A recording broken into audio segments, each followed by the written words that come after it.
नमस्कार, मी Rajratna Jondhale. Top news मराठीमध्ये आपलं स्वागत. महाराष्ट्राच्या राजकारणात पुन्हा एकदा आरोप प्रत्यारोपाचं नाट्य रंगताना दिसतंय. शिवसेना नेते भरत गोगावले यांनी थेट उद्धव ठाकरे यांच्या पत्नी रश्मी ठाकरे यांच्यावर शिवसेनेत हस्तक्षेप करत असल्याचा गंभीर आरोप केला.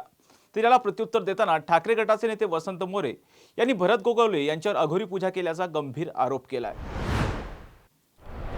महाराष्ट्राच्या राजकारणात आरोप प्रत्यारोपाच्या फेरी पुन्हा झडताना दिसत आहेत.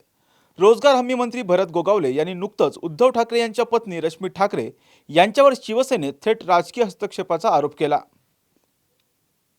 शिवसेना एकत्र असताना रश्मी ठाकरे यांचा शिवसेनेत मोठा हस्तक्षेप होता. त्यांच्या इच्छेविरुद्ध काहीच होत नव्हतं. आदित्य ठाकरे यांना मंत्रिपद मिळणं हा देखील त्यांचाच हट्ट होता. एवढंच नाही तर एकनाथ शिंदेंना मुख्यमंत्रीपद न मिळाल्याने अनेक आमदार नाराज झाले आणि त्यातूनच उठाव झाला, असंही मंत्री भरत गोगावले म्हणाले होते.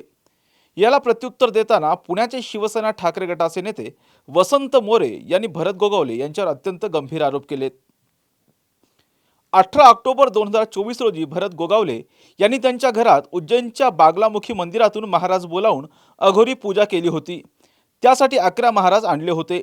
आमच्याकडे त्या पूजेचे व्हिडिओ पुरावे आहेत आणि हे सगळं अंधश्रद्धा निर्मूलन समितीकडे आम्ही देणार आहोत, असंही वसंत मोरे म्हणालेत. आता या राजकीय आरोपांमध्ये अंधश्रद्धेचा अँगलही समोर आलाय. या गंभीर आरोपांवर मंत्री भरत गोगावले काय उत्तर देतात हे पाहणं आता महत्त्वाचं असणार आहे. विद्यादानाची उज्ज्वल परंपरा असलेलं विद्येच्या माहेरघरातील आदर्श विद्यापीठ टिळक महाराष्ट्र विद्यापीठ पुणे 2025-26 या शैक्षणिक वर्षासाठी प्रवेश सुरू. BSc AI and ML, BSc data science आणि MSc डेटा सायन्स.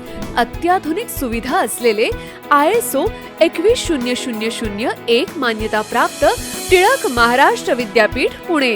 अधिक माहितीसाठी संपर्क 922300 2070 किंवा 922300 2071.